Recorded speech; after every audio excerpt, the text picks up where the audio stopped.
Yeah, so a year with the new album on the foot, you guys are touring with it. I've actually got a chance to see it a couple times. How's it been received so far? I mean, what's your feeling on it? Fans like it? Yeah, I mean it's been generally positive. We had strong when it came out. We had actually really strong sales for it initially. You know, got pretty good on the iTunes charts and everything. Got to see it make its way up there that first week it came out. But since then, you know, it's had a lot of traction. You know, still and it's a little harder sound too, right? I mean, some of the older albums. Yeah, I mean, it's hard for me to say. Like, certainly I've listened to all the records, but I wasn't there for the creation of all of them. Sure. So to me, I mean, trying to be as objective as possible. And listening to all the records, you know, obviously to learn all the music. To me, it just seems like just another step in the evolution. It's not like, to me, it doesn't really. I mean, to me, Blackbird Sessions just got just as much energy. I mean, the tones are a little different, but there's just as much energy there on that first record as there is on this one. I mean, this one, the thing that I like about it, the new one, is that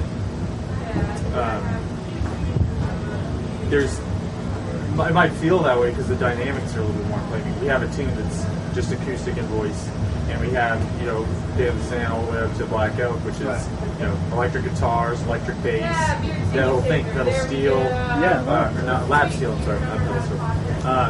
Yeah, the whole thing, you know, layered vocals, all that, and I think that's what makes it feel harder. You know, it's just that the dynamics that are built into it. Whereas I feel like the other records have great tones and everything happening and a lot of energy, but it's, you know, the contrast is more the style of the songs, not the dynamic.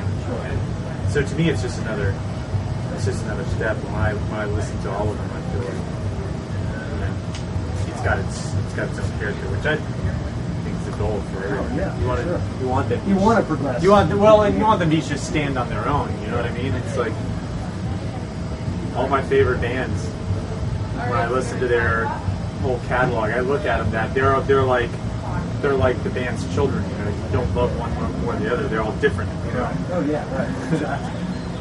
That's kind of how I look at it. Even though I'm only on this most recent one, I still feel that way when I listen to all the records. Well, you know, I've seen the band starting back in 2002. I think the first time I saw Rare on Earth. But I've noticed that I saw maybe 3 shows last year, and it seems to me Tim has been playing guitar a lot more on several songs. So, you know, it's definitely seems a little bit more of a rockier. I don't. Yeah, I was, but I mean, I just think the way this band works is, you know, a song comes into rehearsal, and what happens is you have 6 guys that are multi-instrumentalists. This is kind of a quote from Andy. He's the best at describing, you know, when we get that question, like, describe your music. Yeah, right. And it's true. You have 6 people that are multi-instrumentalists, and it's like, well, what sounds would be good on this? So, you know, you hear the song for the first time in a rehearsal, and it just kind of came together that way. You know, like Black Elk, for example. You know, they're Tim playing electric guitar, me playing electric bass. I mean, traditionally it's been just an upright bass band, but I've always played both. I mean, they're equal to me. So I was like, hey guys, if you want to hear an electric on this, what do you think? You know, yeah, sure, give it a go. And they all brought, you know, the electric guitar and lap steel of their own.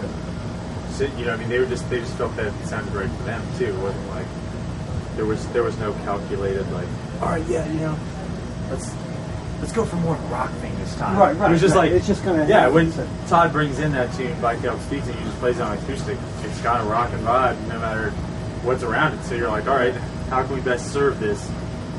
So it ends up with a bunch of electric stuff on it. Yeah. Well, I noticed that you certainly bring a lot more of the electric bass into, as you mentioned, stand-up. I guess that kind of answers the question I was going to ask. Is how did that come about? I guess it's kind of a natural. Yeah. Well, to me, it's really a function of 2 things. It was, I've always felt comfortable on both instruments. They're equal in my eyes. It's not like, you know. And I say this about other bass players because I used to be one of these bass players where there's upright players who own an electric and vice versa. There's electric players who own an upright, where it's like they view themselves as one or the other. And then, you know, they'll say, well, yeah, I play electric, but for the odd time I need to do an upright bass drum. To me, they're just both tools to have in the toolbox, and whatever kind of music you're making with other people, that's what dictates what instrument you're playing. So I came into the band, we were doing the new record, I was like, I hear electric. If it were me, I would play electric on this. I know that traditionally it's only been upright, but they were like, all right, try it. So they gave me the freedom. That's the other half of what I'm saying. I'm comfortable on both bases, but they were open to the idea. So. Now, would you say that's like kind of how your influence has been on the band over the years? Because you can kind of bring that, depending on the song or the moment. Yeah, and I'm glad they let me, because that's kind of that's a signature of mine in a way. I mean, if there is such a thing, every band I've been in, I've played both. Really, back from Blue Brown Undergrass to Code Talkers, I always played both. And so it's just kind of something I've done. So it's nice to still have the freedom to do that, not like, and they've let it be that way. It's not just like, get up there, play your upright, stand over there. It's like, all right, well, do your thing. If it's not good, we'll let you know. Mm-hmm, sure. So, now, what about the songwriting? Because I'm always interested in the songwriting process. And, obviously, I think that the last album you had new producers. I don't know if you're planning on doing another album soon. But how does the songwriting process go? I mean, how does your influence been on that? Have you had a lot of an opportunity to write and contribute to some of the songwriting? Well, when I came into the band at the beginning of last year, and it was pretty much like, it's kind of a funny situation because I just joined. We got together for some rehearsing. I guess they were figuring that we'd have to go over a lot of the old material, me being new to it, but I had learned it all off of studio albums and the live recordings, so I knew all the arrangements. And we played for one day on old material, and they were on, unbeknownst to me, they were under a deadline in the schedule to get a new record done. And it was like, all right, well, you already know this stuff. Let's just start working on a new, So I was still very much the new guy at that point. It wasn't like, Todd obviously does the bulk of the songwriting, the wrote it. Especially on this record, it was like they had just signed a record deal. There was already expectations of a deadline to get something done, and there was downtime to do it in, because you have to book the gigs to keep everything going, and once that starts, it's hard to get that time back. So it's just like, all right, let's start working on a record. So Todd brought in, so that's what I'm saying. Todd brought in songs, and it was like, all right, let's flesh them out. And in the past, I think they've done some things differently. Todd's always been the main songwriter, but they've either done some co-writing, or like Tim had a tune on the last record, the one before, but this was more like Todd brought in tunes and worked them out. But the arrangements come together very organically. It's like we sit down and plan and talk about the verse, chorus, bridge, solos. Yeah, I'm always curious, like songwriting, especially today's music, because people can download one song or a song or two from an album or a CD. As opposed to years past, you might have an album that has a whole theme that runs through it, and you would play that album, listen to the whole thing, and how that influences the thought process in terms of writing. Well, this is a band that's more like you have a guy that does a lot of songwriting that you have a bunch of songwriters in the band, really, but just in the way that Railroad Earth came together is around Todd's material. Sure. And for the sake of consistency, I think that's just the way everything came together. You know what I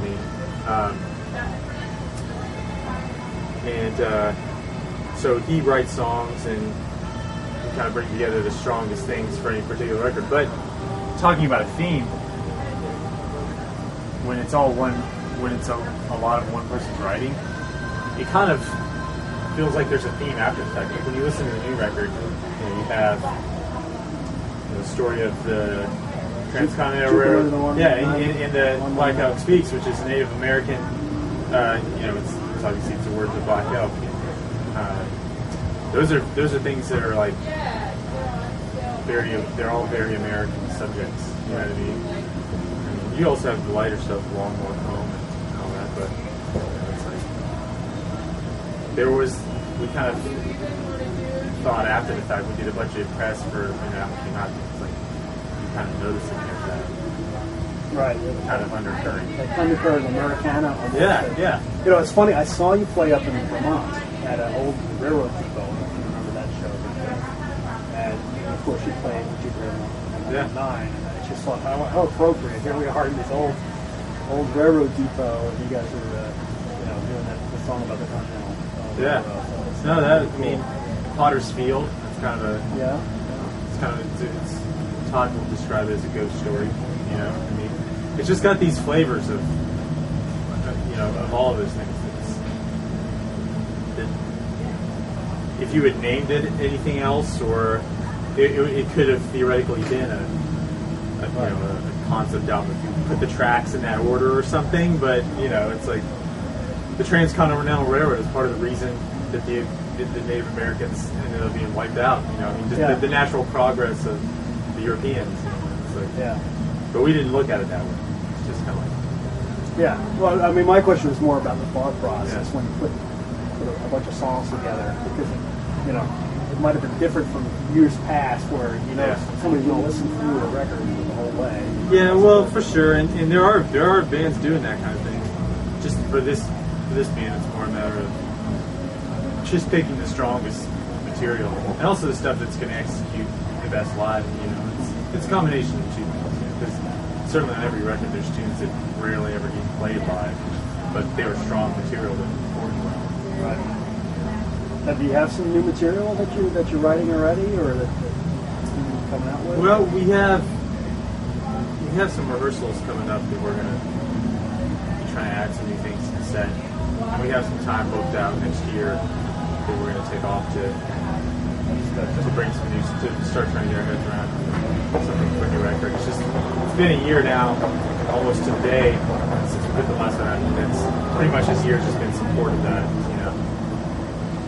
touring to get the record out and doing things with media and stuff to get that out. And now we're just now starting those discussions of like, all right, how's next year going to play out?